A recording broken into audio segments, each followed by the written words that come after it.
Ang sarap kumanta ng nakaapak, di ba? Sam YG.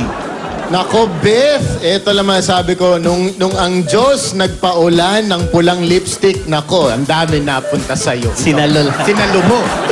Ito lang, Beth, ang ganda, itong boses na merong hagod effect eh. Yung parang, hindi ko alam sa mo inuhugot, pero ang ganda ng voice quality mo, ang ganda ng pagka-deliver mo. Sa akin, shoot na shoot yung kanta mo. Tingnan natin sa ibang judges. Justice is served! Mag-swipe tayo, alamin natin ang score. Wow, next! 8 p.m. is the score to beat. Ang score ni Beth ay 94! Congratulations, Beth! Ikaw ang pambato ng inyong barangay pagdating sa kantahan. Meron kang 15,000 pieces. 1, 2, 3, 4, 5, 6, 7, 8, 9, 10, 11, 12, 13, 14, 15! Para sa'yo yan, 15,000! At Ayan. naman 2,000 para sa'yo. At meron din kayong gift pack mula sa Nor Rice Mate. Ayan na, para sa inyo dalawa yan. Meron din kayong gift pack mula sa Surf Dishwash. Meron niyang active gel technology na may dobleng bisa sa pagtanggal ng sebo. Para sa yan, Beth, meron.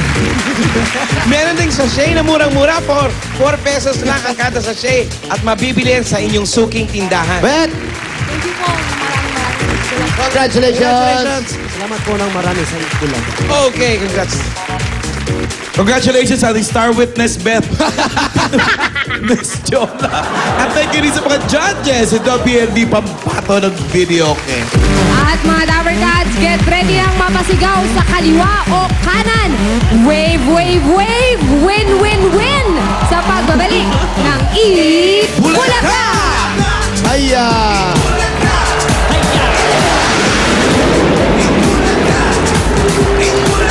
Talaga? Opo. Tika saan ka sa Amerika? Sa Milwaukee po. Milwaukee? Opo. Ano ginagawa mo rito? Gusto ko lang po kayo makilala. Gusto mo ko makilala? Opo. Ako po si Gabi po. Upshar po ang apelyido ko. Kung pwede po kanta sa Saturday, bayag kayo. Marunong ka ba kumanta?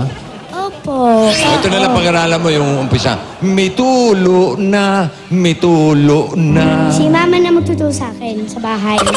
Gihandom ka, gihandom ka. Ginandum ka, ginandum ka. Nalilito ako. Kihidlaw na intawon ako. Kilidlaw na, tinawon ako. Tinawon. Intawon. Sorry! Abangan nyo, ito si Gabi. Watch out for Gabi on Saturday. Sabado, ha? Sige po. Ano sasabihin mo? Salamat po.